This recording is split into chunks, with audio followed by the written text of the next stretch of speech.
নমস্কার বন্ধুরা, সব বন্ধুদের স্বাগত আমার একটা নতুন ভিডিওতে। পুরো ভিডিওটা দেখার অনুরোধ রইল, আর ভালো লাগলে একটা লাইক দিয়ে চ্যানেলটা সাবস্ক্রাইব করার অনুরোধ থাকলো। দিলাম হাফ চামচ ঘি। ঘিটা বেশ ভালোভাবে গরম হয়ে গেছে। এবার এর মধ্যে দিয়ে দিলাম 2 কাপ সুজি। সুজিটা দিয়ে ভালোভাবে 1 মিনিট একটু নাড়াচাড়া করে ভেজে নেব। 1 মিনিট নাড়াচাড়া করে ভেজে নিলাম। এবার এর মধ্যে দিয়ে দেব 1 কাপ দুধ। আলতো হাতে একটু নাড়াচাড়া করে মিশিয়ে নিলাম। এবার এর মধ্যে দিয়ে দিলাম আরও 3 কাপ জল।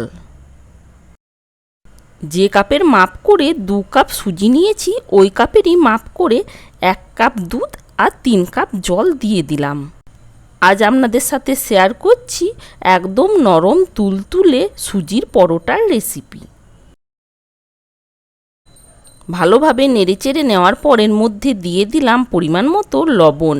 তার সাথে দিয়ে দিলাম সামান্য চিলি ফ্লেক্স। তার সাথে এর মধ্যে দিয়ে দিলাম সামান্য কসুরি মেথি। আপনারা চিলি ফ্লেক্স কসুরি মেথি নাও দিতে পারেন, কিন্তু দিলে এর টেস্টটা বেশ ভালো লাগে, আর এটা সবজি ছাড়াই খেয়ে নিতে পারবেন। সব কিছু খুব ভালোভাবে মিশিয়ে নিলাম। এবার এটা নামিয়ে নেব। তারপর ঠান্ডা হয়ে যাওয়ার পর এটা ভালোভাবে হাত দিয়ে মাখিয়ে নেব। এটা নামিয়ে নিলাম। 3 থেকে 4 মিনিট পর এর মধ্যে দিয়ে দেব 2 চামচ আটা। আপনারা আটার পরিবর্তে ময়দাও দিতে পারেন। একটু গরম থাকা অবস্থায় ভালোভাবে মাখিয়ে নিতে হবে। খুব ভালোভাবে ডোটা মাখিয়ে নেব। এবার এর মধ্যে দিয়ে দিলাম হাফ চামচ ঘি। ঘিটা দিয়েও ভালোভাবে একসাথে মাখিয়ে নেব। দেখুন ডোটা ভালোভাবে মাখা হয়ে গেছে। এবার এটা একটা প্লেটের মধ্যে তুলে নিলাম। আপনারা এই রকমভাবে মেখে এটা 10 মিনিটের জন্য রেস্টে রেখে দিতে পারেন। আমার একটু তাড়া ছিল, তাই আমি সাথে সাথেই বানিয়ে নিচ্ছি।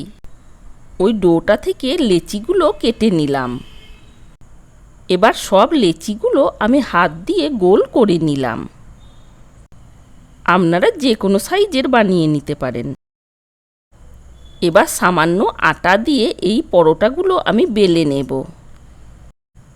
আমি সাথে সাথে বানাচ্ছি, তাই ধারগুলো একটু ফাটা ফাটা হয়ে গেছে। এটা 10 মিনিট পর বানালে এই ধারগুলো ফেটে যাওয়ার সম্ভাবনা থাকবে না। এবার একটা টিফিন বক্স নিয়ে এইরকমভাবে কেটে নিলাম। ধারের অংশগুলো নিয়েও আমি পরোটা বানিয়ে নেব। এইরকমভাবে সবগুলোই তৈরি করে নিলাম। একটা তাওয়ার মধ্যে এটা দিয়ে দিলাম। 1-1.5 মিনিট পর উল্টে নেব। এই পরোটাগুলো এতটাই নরম হয়, আপনি 6 ঘন্টা পরে খেলেও একই রকম নরম থাকবে। সামান্য ঘি দিয়ে দিলাম। আপনারা আর একটু বড় সাইজেরও বানিয়ে নিতে পারেন। এই রকমভাবে সবগুলোই আমি উল্টে পাল্টে ভেজে তুলে নেব। দেখুন একটা ভাজা হয়ে গেছে। আজকের এই সুজির পরোটা আপনাদের কেমন লেগেছে কমেন্ট করে জানানোর অনুরোধ রইল। দেখা হচ্ছে পরবর্তী ভিডিওর সাথে।